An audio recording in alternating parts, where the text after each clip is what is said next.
Sabe aquela promessa que a gente ouve o tempo todo? Invista seu dinheiro, seja paciente e o futuro está garantido. Mas e se essa ideia de um ganho certo for, na verdade, uma grande ilusão? Vamos mergulhar fundo nessa ideia para ver o que tem por trás. E a isca para essa promessa é quase sempre uma imagem como essa. Poderosa, né? Começar com R$ 100.000 e 20 anos depois ter 1 milhão na conta. Parece matemática, parece inevitável. Só que o problema começa quando a gente pega esse número e traz ele para o mundo real. E aqui está o pulo do gato. Pensa bem, R$ 1 milhão daqui a 20 anos vai comprar as mesmas coisas que 1 milhão compra hoje? O número no extrato do banco, claro, cresceu, mas e o poder de compra? O que esse dinheiro realmente vale? Bom, aí a história é bem diferente. Ok, então vamos começar a desmontar essa ideia de ganho. Nessa primeira parte, a gente vai ver o que esses números bonitos escondem e por que eles podem enganar tanto a gente. Olha só que exemplo interessante. Imagina que a gente colocou R$ 100.000 num CDB e, uau, virou 1 milhão, maravilha! Só que, nesse mesmo tempo, aquele apartamento no bairro que também custava 100 mil, agora também vale 1 milhão. Ou seja, nosso dinheiro cresceu, mas o preço das coisas que a gente quer comprar cresceu junto. E isso leva a gente para a pergunta que realmente importa. Se o nosso milhão de agora compra exatamente o mesmo apartamento que os 100 mil compravam antes, a gente ganhou o que de verdade? O ganho real é o que se consegue comprar a mais. E essa conta, olha, é bem mais complicada do que parece. E para quem acha que isso é só teoria, esses exemplos do dia a dia matam a pau. A inflação não é um número abstrato. É o Big Mac que pulou de uns R$ 5 para mais de 26. É o carro popular que já custou 8 mil e hoje passa fácil dos 100 mil. O nosso dinheiro vai literalmente derretendo com o tempo. Tudo isso leva a gente para a ideia central dessa análise toda. Se não tem ganho garantido, se o dinheiro perde valor, então o que é investir afinal? A resposta da fonte é bem direta. É uma aposta. E essa definição é simples, mas diz tudo. Investir não é uma ciência exata com uma fórmula mágica. É fazer uma previsão.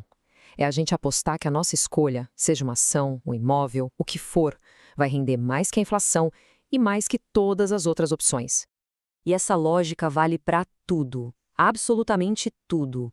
Comprar ações é uma aposta na alta do mercado. Comprar tesouro direto, que dizem ser o mais seguro, é uma aposta que o governo não vai quebrar. Até mesmo eventos políticos, como uma eleição, viram uma grande aposta que pode fazer o dinheiro de alguém multiplicar ou virar pó. E por que a gente continua apostando mesmo sabendo dos riscos? Porque ganhar é bom demais. A fonte explica que quando a gente acerta uma aposta, nosso cérebro libera dopamina, adrenalina, é uma onda de prazer que vicia. A gente quer sentir aquilo de novo, mesmo que perca várias vezes no caminho. Certo. Se investir é essa aposta toda, então como as pessoas ficam ricas de verdade? Bom, prepare-se, porque a visão que a fonte apresenta aqui é bem direta ao ponto, e talvez um pouco cínica. Os caminhos, segundo a análise, são basicamente 3. Primeiro, herdar. Simples assim, nascer na família certa. Segundo, e essa parte é polêmica, roubar, mas sem sofrer as consequências. E terceiro, usar um talento muito, mas muito acima da média para criar algo que o mundo queira comprar. Essa parte do roubo é pesada. Mas o argumento é que isso não é uma falha do sistema, é uma característica dele. Grandes fortunas ao longo da história foram feitas com base em exploração, privilégios, o que hoje a gente chama de corrupção. É o que a fonte chama de roubo com sucesso, só muda o nome com o tempo. Agora, vamos falar de um risco que o gerente do banco não costuma comentar: a chance do sistema todo, da casa, simplesmente desmoronar. E quem pensa que isso é exagero, basta olhar para a história recente do Brasil. Gente que perdeu a poupança de uma vida na quebra de bancos, como Bamerindos. O confisco da poupança no Plano Collor, golpes que levaram dinheiro de milhares. Até mesmo gigantes como a Petrobras já tiveram quedas que destruíram fortunas. E muitas vezes a ruína vem pela lábia.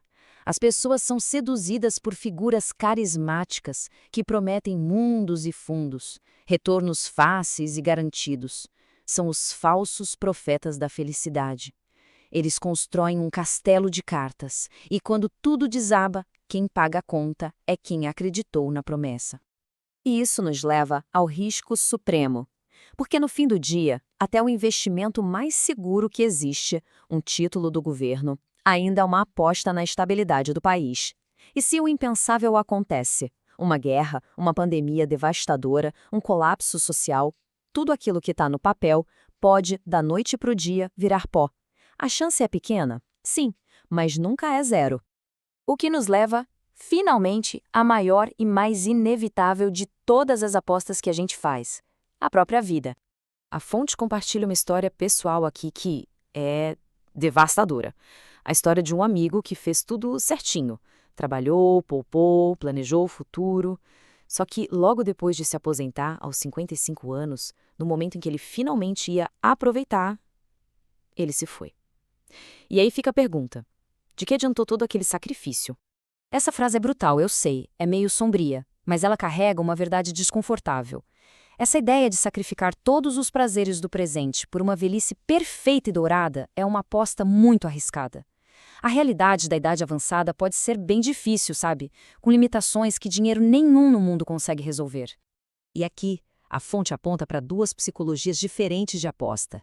Quem vive com mais dificuldade tende a querer o prazer agora, porque o amanhã é sempre uma grande interrogação. Já a classe média, com um pouco mais de segurança, tende a adiar a gratificação, a poupar, mas corre outro risco, o de se viciar no jogo de acumular e esquecer de viver o presente. No final das contas, a conclusão é esta: cada plano que a gente faz, seja para a semana que vem ou para as próximas décadas, é um ato de fé. É uma aposta de que a gente vai estar aqui e em condições para colher os frutos. E assim, a análise nos deixa com essa reflexão. A questão aqui não é parar de planejar ou de investir. Longe disso. É reconhecer a natureza do jogo.